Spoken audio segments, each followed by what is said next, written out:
अंगाची लाही लाही करणाऱ्या मे महिन्यातील तीव्र उन्हाळ्यात यंदा प्रथमच सोलापूर जिल्ह्यात 17 दिवसात 233 मिलीमीटर इतका मोठा पाऊस पडला आहे।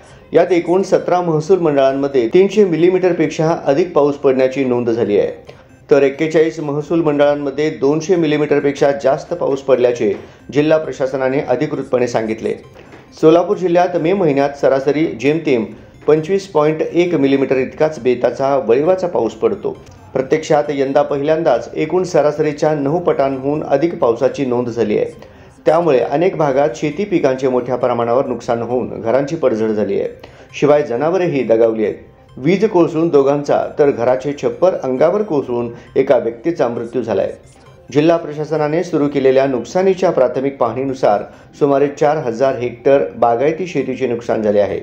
मात्र प्रत्यक्षात हे नुकसान जास्त असल्याचे बाधित भागातील शेतकऱ्यांकडून सांगितले आहे। पावसाने कहर केल्यामुळे भीमा, सेना व नेरा या तीनही नद्यांसह भोगावती, कोरडा, हरणा, माण व इतर नद्या तुडुंब भरून वाहत आहेत, तर काही नद्यांना पूरसदृश्य परिस्थिती निर्माण झाली आहे।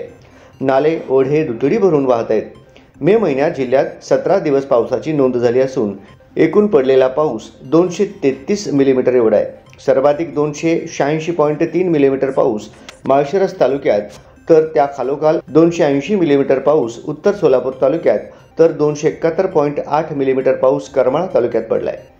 माडा 266, बार्शी 255, दक्षिण सोलापूर 221, सांगोला 219, मोहोळ 213, अक्कलकोट 209, मंगळवेढा 185 आणि पंढरपूरमध्ये 157 याप्रमाणे पावसाची जिल्हा प्रशासनाने नोंद केली आहे। जिल्ह्यात दहिगाव, नातेपुते, लवंग आणि महाळुंग तालुका माळशिरस या 4 महसूल मंडळांमध्ये 300 मिलीमीटरपेक्षा अधिक पाऊस झाला आहे, तर म्हाडा तालुक्यातील दारफळ, रोपळे, म्हैसगाव आणि टेंभुर्णी येथेही 300 मिलीमीटरहून जास्त पाऊस झाला आहे। करमाळा तालुक्यातील जेहूर, सालसे आणि उमरड येथेही 300 मिलीमीटरपेक्षा पावसाची नोंद झाली आहे। उत्तर सोलापूर तालुक्यात मार्डी, सोलापूर व वडाळा या 3 महसूल मंडळातही 300 मिलीमीटरपेक्षा अधिक पाऊस झाला आहे।